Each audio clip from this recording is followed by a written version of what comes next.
Pagsamahin ko na lang po yung dalawang tanong ko para isa na lang kung beses tatayo. Yung number 1 ko po na tanong, ano po ang paliwanag niyo po sa postmodernism at ito po ba ay pinasok na ba ang ating iglesia? And then pangalawa po is, di ba merong naniniwala sa oneness, may naniniwala sa Trinity. Ang ano ko po dun sa Trinity, parang ang pagkakaintindi ko dun sa pagpapaliwanag sa akin ng Trinitarian na kakilala ko ay si Jesus din ang Holy Spirit. So, paano ba natin, kasi sinasite ko sa kanya yung paliwanag na yung Trinity is nandun nung time na binaptize si Jesus Christ, yung at the time of creation.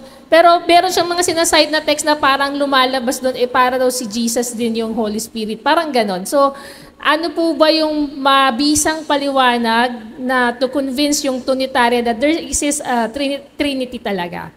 Alam niyo mga kapatid, ganito po. Pag hindi po natin binalikan yung history ng Adventism, pagdating po dyan sa doctrine ng Trinity, hindi po talaga natin ito maiintindihan. Pero, once na binalikan po natin yung kasaysayan ng Adventism sa doktrina po na ito, doon po natin maiintindihan. First question, ito po tandaan po ninyo mga kapatid. Aywan ko kung mayroon ng alam po natin na marami po sa ating mga pioneers ay anti-Trinitarian. Okay? Doon sa mga ngayon lang po narinig yan, maging aware po kayo, mga kapatid. Ibig sabihin, sasampulan ko po kayo ng isa. Even po si James White, na asawa ng ating propetisa, ay anti-Trinitarian. Okay? James White, si Joseph Bates, Uriah Smith, ang dami. Marami po tayo mga pioneers na anti-Trinity. Okay? Bakit? Yun ang tanong. Bakit po sila anti-Trinity? Okay? Una, ito po yung problema ng mga Trinity. Okay? Ito yung problema nila. Hindi ho nila alam kung bakit anti-Trinitarian yung marami sa ating pioneers. Ang una pong dahilan ay naniniwala ho yung marami na mga anti-Trinitarian na ating mga pioneers na si Jesus Christ po ay created.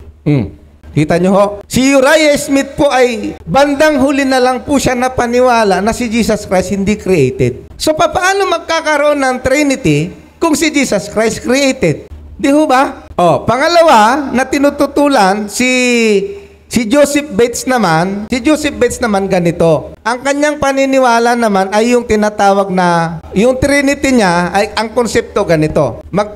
For example, kami ni Brother Johnson ay magtatay, Ayan, magtatay kami. Tatay ko si Brother Johnson, anak niya ako. Ang sabi ni Joseph Bates ganito, sa tatay niya. Kasi nagdidebate sila ng tatay niya eh. Sabi niya sa tatay niya, patunayan mo sa akin na ako ay ikaw din. At ikaw ay ako rin. Na ikaw yung tatay ko, ako yung anak mo, pero iisa lang tayo. Pag napatunayan mo sa akin yan, sabi niya sa tatay niya, maniniwala ako sa Trinity. Nakita niyo po ang layo. Ang layo ng konsepto ng Trinity nila. Okay? Yun po yung una. At ang isa pa, yun nga, yung Holy Spirit ay power. So wala po talagang Trinity sa ating mga pioneer, sa ating ilang mga pioneer.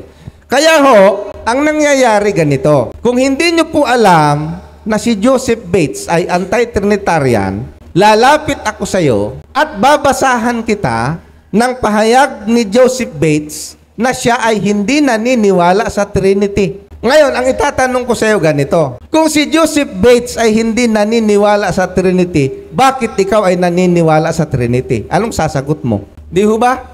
Kung si James White mismo, asawa ng propetisa, hindi naniniwala sa Trinity, ay bakit tayo Trinitarian? Yun ang problema mga kapatid. Kapag ipinipresent po nila yung anti-Trinitarian na yan. Okay? Ang hindi nila ipipresent ay yung changes. Okay? From anti-Trinitarian, si James White, ang tanong, naging Trinitarian ba siya? Yes. Okay, tanyo na? Bakit po? Ano yung pangyayari na ang ating iglesia ay talagang napilitang pag-aralan itong Trinitarian doctrine? Okay? Una, doon sa tinatawag na righteousness by faith. Bakit po? Kasi nakita nila paanong magiging tagapagligtas si Jesus Christ kung siya ay created. Can you imagine that? Paano niyang ililigtas ang sangkatauhan kung itong Hesukristo na ito, na Messiah, ay created? Nakita nyo? Kaya ito yung hindi alam, hindi ipinipresent ito ng mga Trinitarian eh. na yung mga anti-Trinitarian nating pioneer, ang paniniwala nila kay Jesus Christ, created. So dapat yung mga Trinity ngayon, wag silang maniwala na si Kristo ay Diyos. Bakit? Kasi yan ang dahilan kung bakit anti-Trinitarian yung mga pioneers noon. Nakita po ninyo, ano? Ngayon, ang problema nila ito. Kung si Jesus Christ ay Diyos naman, di ba? Halimbawa, hindi pwedeng tagapagligtas ang created eh. So, inisip nila, dapat Diyos ang maging tagapagligtas. So, lalabas si Jesus Christ, Diyos. So, dalawa na ang Diyos. Yung Ama, yung Anak. Nakita po ninyo? Ang problema ni Joseph Bates dati, yung tatay niya at siya, isa lang.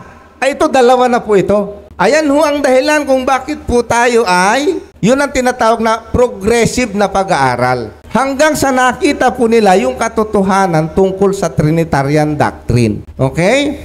So, si Jesus Christ tinanggap ng church as God. Ngayon, ganito. Tingnan po ninyo. Kung Diyos si Kristo at Diyos ang Ama, ilan ang Diyos? Di ba dalawa? Nakita po ninyo?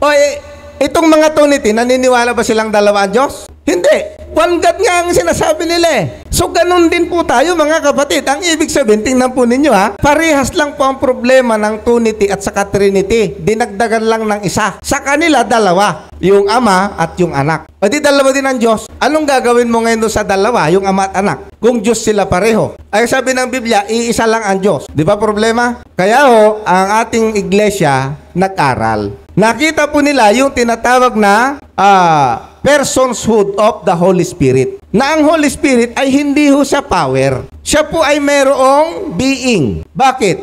Una, nagsasalita siya. Nagtuturo. Roma 15:30. Tingnan niya po natin. Kung babasahin niyo po ang buong Biblia, mga kapatid, lahat ng katangian ng person, ng isang being, nasa Holy Spirit. Okay? Sabi po dyan, Romans 15:30. Ngayon, ipinamamani ko sa inyo, mga kapatid, alang-alang sa Panginoon nating Hesukristo at sa pag-ibig ng Espiritu. Kaya ho bang umibig ng power? Hindi ho kayang umibig ng power. Ngayon, ang sabi nila ngayon, tingnan po ninyo ito ang dilema na naman ng Trinity. Meron nagtanong sa akin na matanda. Ganon din po yung tanong po sa ninyo, attorney, no? Sabi sa akin, brother, may nagsabi kasi sa akin na ang Holy Spirit daw si Jesus Christ Sabi ko, kung si Jesus Christ ang Holy Spirit, ang tanong, si Jesus Christ by person? Kayo nga sumagot, si Jesus Christ who by person? Bakit sinasabi lang hindi person ang Holy Spirit? Isipin nyo nga mabuti. Kung si Jesus Christ ang Holy Spirit, bakit sasabihin mo hindi person ang Holy Spirit? Hindi ho ba person si Jesus Christ? Person. Ay siya pala yung Holy Spirit Ibig sabihin ng Holy Spirit, person. Nakita po ninyo? Alam mo sabi nung matanda na nagtanong sa akin, oo nga hindi daw person ng Holy Spirit, pero si Jesus Christ daw ang Holy Spirit. Paano nangyari yun? Na hindi person, pero si Jesus Christ pala yun. Lalabas, person yung Holy Spirit, kasi si Jesus Christ pala ang Holy Spirit. Ang malaking problema po ito. Kapag sinabi po natin si Jesus Christ ang Holy Spirit, basa tayo ng talata. Lucas 4. At isipin po ninyong mabuti kung si Jesus Christ ang Holy Spirit. 4:1 ng Lucas. Ano nakalagay? At si Jesus, napuspos ng Jesus. Ayan Jesus, puro na lang Jesus. Ay di ba di ba si Jesus ang Holy Spirit? Ay sabi sa talata, si Jesus, ano daw? Ay puspos ng Holy Spirit paano ngayon yan? Dito pa lang sa talata na ito, hindi si Jesus ang Holy Spirit. Maliwanag po yan, mga kapatid. Maliwanag kung panlulukay, sabi nating Holy Spirit. Ito pa, Juan 8, tingnan po natin yung verse 54. Sumagot si Jesus, kung niluluwalhati ko ang aking sarili, galingan nyo pong magbasa. Kung niluluwalhati ko ang aking sarili, ang kalwalhatian ko ay walang anuman. Tanong mga kapatid, niluluwalhati ba ni Jesus ang kanyang sarili? Sa talata pong ito. Kasi, balikan po natin yung verse 53. Ano nakalagay sa verse 53? Basahin natin. Dakila ka pabaga sa aming amang si Abraham na namatay at nangamatay ang mga propeta? Sino ang ipinagpapalagay mo sa iyong sarili? Sabi ng mga Hudyo. Sabi ng Panginoon, 54, kung niluluwalhati ko ang aking sarili, ang kalwalhatian ko ay walang anuman. So dito sa talatang ito mga kapatid, maliwanag, hindi po niluluwalhati ni Kristo ang kanyang sarili. Correct. Kasi sabi niya, kung niluluwalhati kong sarili ko ang kalwalatian ko ay walang anuman. Ngayon, ang sabi niya tungkol sa Holy Spirit, pakinggan po ninyo mga kapatid. Dito po sa Juan, sa 16, ang talata po ay 13. Tingnan po ninyo ha. Gayunman, kung siya, ang Espiritu ng katotohanan ay dumating. Sinabi ba niyang ako rin ang dadating? Hindi. Yung Espiritu ng katotohanan ay dumating ay papatnubayan niya. Sabi niya, niya kayo sa buong katotohanan sapagkat hindi siya magsasalita ng mula sa kanyang sarili. Meron ho bang sarili ang Holy Spirit? Meron. Kaya lang hindi ho siya magsasalita na mula sa kanyang sarili. Kundi ang anumang bagay na kanyang marinig, ang mga ito ang kanyang sasalitain. Meron ho bang persona ang Holy Spirit? Meron. Magsasalita siya, may naririnig siya, may sarili siya, at kanyang ipahahayag sa inyo ang mga bagay na magsisidating. Ang sabi ng ating Panginoon tungkol sa Holy Spirit. Pagdating sa verse 14, ito na. Ano sabi? Luluwalhatiin niya ako. Si Jesus din ho ba ang Holy Spirit sa tingin po ninyo mga kapatid? Sapagkat kukuha siya sa nasa akin at sa inyo ipahahayag. Nakita po ninyo ito mga kapatid. Alam niyo ho, itong talata lang na ito ang tinanong ko doon sa hinahangaan ko dating pastor. Sabi ko, pastor, ano po ang totoo? Kung sinasabi po ninyo na si Kristo ang Holy Spirit, niluluwalhati ba ni Kristo yung kanyang sarili? Or hindi niya talaga niluluwalhati yung kanyang sarili? Maliwanag ko sa mga talatang yan, mga kapatid, na talagang ang Holy Spirit ay may sarili. Hindi ho siya ang Panginoong Hesukristo. Iba ho ang ating Panginoong Hesukristo, iba ho ang banal na Espiritu. Actually, ang sabi nga ng ating Panginoon, kung ako'y hindi aalis, ang banal na Espiritu hindi darating. Kaya nga sabi niya, makabubuti sa inyo na ako'y aalis para dumating yung Holy Spirit. Tapos sasabihin mo, siya rin pala yun. Ano ba namang, di ba? Kung ganun ang usapan, parang naman tayong naglulukuhan lang nun kapag ka ganun, mga kapatid. Wala hong ganun. Kaya maliwanag na yung Holy Spirit mayroong persona at ginamit ho ni Ellen White, personhood of the Holy Spirit. Ginamit niya ang heavenly trio. No? Three holiest being. Ginagamit po ni Ellen White yung mga termino na yan. Hindi ho tayo naniwala sa Trinitarian overnight. Yan po ay galing sa matinding pag-aaral ng ating mga pioneers.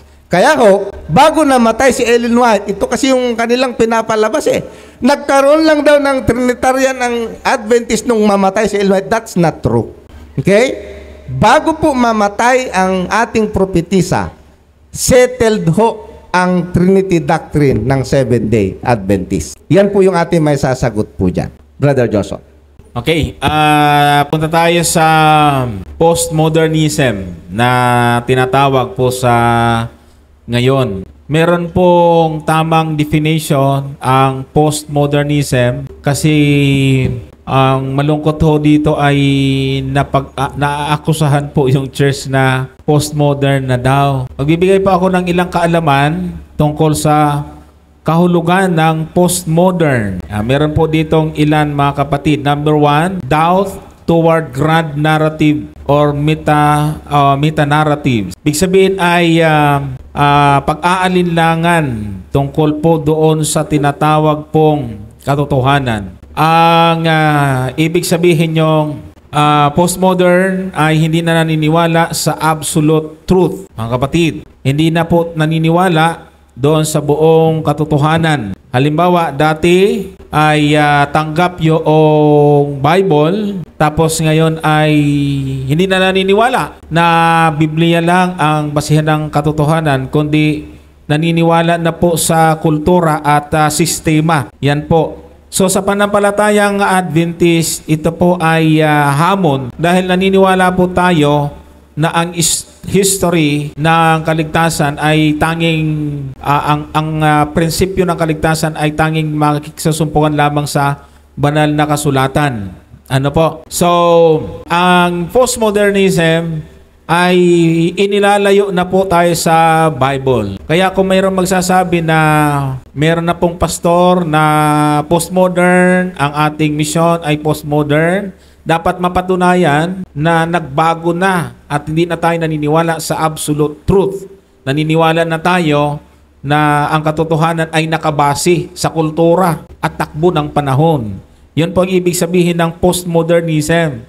Hindi na nakabase sa katotohanan sa Biblia, kundi kung ano yung takbo at ano yung agos ng mundo, ay yun na yung doon na nakasalalay, mga kapatid, yung pananampalataya. Relative na ang katotohanan, hindi na absolute, mga kapatid. So, sa Seventh-day Adventist mula noon hanggang ngayon, kailanman ang ating misyon ay hindi ho nagbago ng stand. Tayo pa rin po ay nakabase sa banal na kasulatan. Wala po akong balita na nag-change na yung ating misyon, o kung meron man tayong maririnig na merong pinagbibintangan na isang pastor na postmodern, dapat mapatunayan na yung pastor na yon ay hindi naniniwala na ang Biblia ang batayan ng katotohanan. Kasi kung ang pastor na napapagbintangan o sino mang kapatid na postmodern ay hindi ganon, yun ay bintang at malaki pong kasalanan po yon, mga kapatid. At ang sumunod dito, focus on language, discourse, and power. Exploring how truth is constructed through language and institution. So, in the postmodern perspective, truth is not discovered but also constructed through language and the power of institution. Yun nga yung sinasabi po natin kanina. Ibig sabihin, kung sino ang may control ng gobyerno, yung wika, yung pong mga yung gobyerno at simbahan ay susundan na lang. Ganon po ang ibig sabihin ng postmodern. So sa konteksto ng Seventh-day Adventist, ay nananatili tayo sa sola scriptura, mga kapatid. Hindi natin itinuturo na ang tunay na otoridad ay inaalis natin ang authority sa Bible at ibinabaling natin sa iba. At ang sabi rito, emphasis on experience, locality, and plurality. Greater value is given to personal stories and lived experience rather than abstract and dogmatic system. So, ang pahayag mga kapatid ay ang mga postmodern ay binibigyan nila ng mas matimbang o halaga yung mga tao na mayroong mga magagandang karanasan sa buhay at hindi po pinapairal ang doktrina. Hindi na mahalaga yung doktrina. Naka-base na lang sa experience. Kung ano po yung inyong nararanasan, masaya ka, yun na yung tama. Yun na po yung dapat mong gawin kung saan ka nag-i-enjoy. Yan, kaya nga ang termino pa lang na postmodern, yan, ay dapat ay atin po itong bantayan. Kasi nakakalungkot, mga kapatid, na mayroon po kaming mga naririnig na yung atin daw mga pastor. Nakakatuwa nga kasi nung binabasa ko po yung meaning ng postmodern, mga kapatid, ang mga pastor ngayon ay idinidiin po yung Christ-centered preaching. Itinataas si Kristo. At dahil doon, ang kautusan ay itinuturo na hindi yan ang paraan ng kaligtasan, kundi biyaya, at ang pagsunod sa kautusan ay bunga lamang. Kaso lang, nakakalungkot na postmodern daw yon. Baliktad ho. Ang postmodern hindi ho itinataas si Kristo. Relative nga hindi nga absolute truth So, pagka itinaas mo si Kristo na sentro at tanging paraan ng kaligtasan, hindi po postmodern yun. Maling pag-aaral ho yun, mga kapatid, ng postmodernism. Meron naman po tayong internet Madali naman pong ma-search at saka maging maingat din tayo sa pagsusuri sa ibig sabihin o kahulugan ng postmodernism.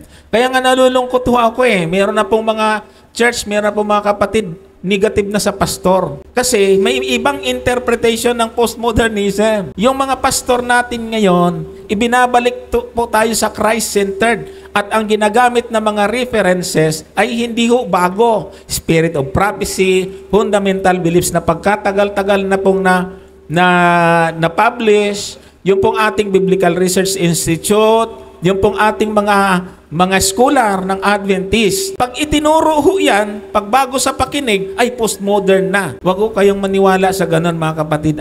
Kasi ang church sa ngayon ay mas lalong maingat kaysa noon.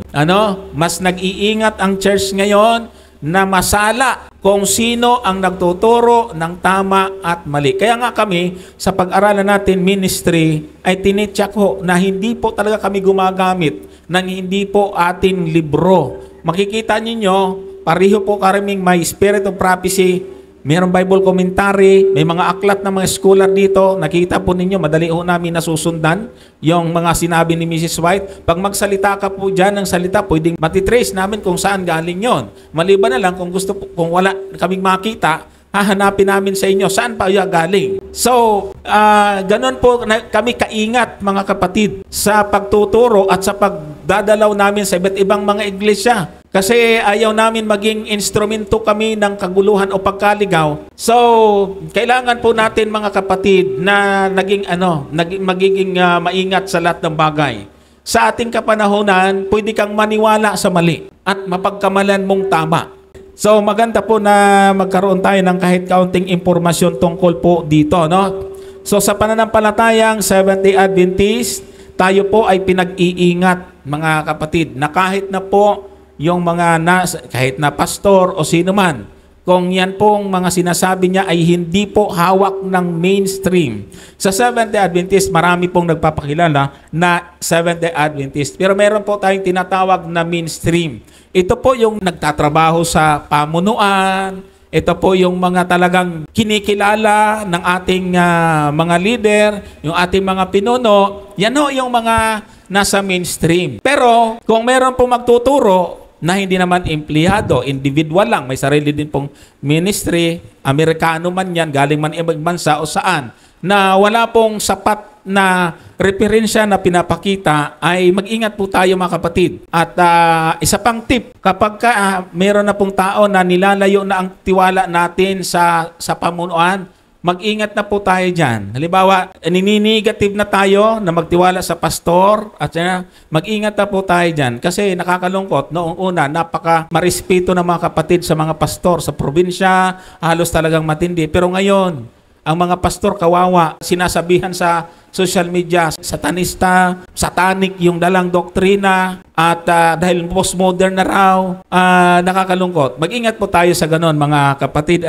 So, yung postmodernism, sila po ay open, doon sa relasyon at sa mga ng mga nangyayari sa ating kapanahunan. Kung ano po yung napakagandang trend at kung ano po yung napakagandang nararanasan na parang nag-i-improve, nag-grow ka sa faith kahit wala sa Biblia, ituloy mo lang.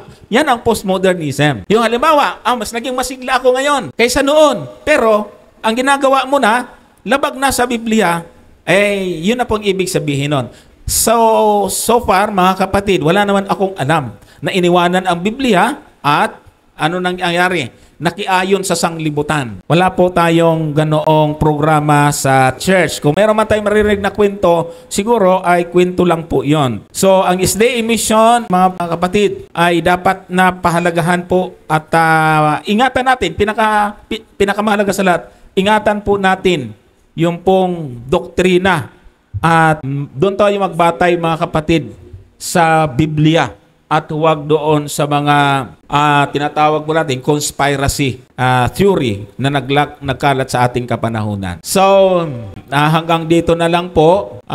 Salamat po sa inyo. Patuloy po tayo nagpupuri at nagpapasalamat mga kapatid sa pagkakataon na ipinagkaloob sa atin ng Panginoon upang makapaglingkod. Maraming salamat mga kapatid.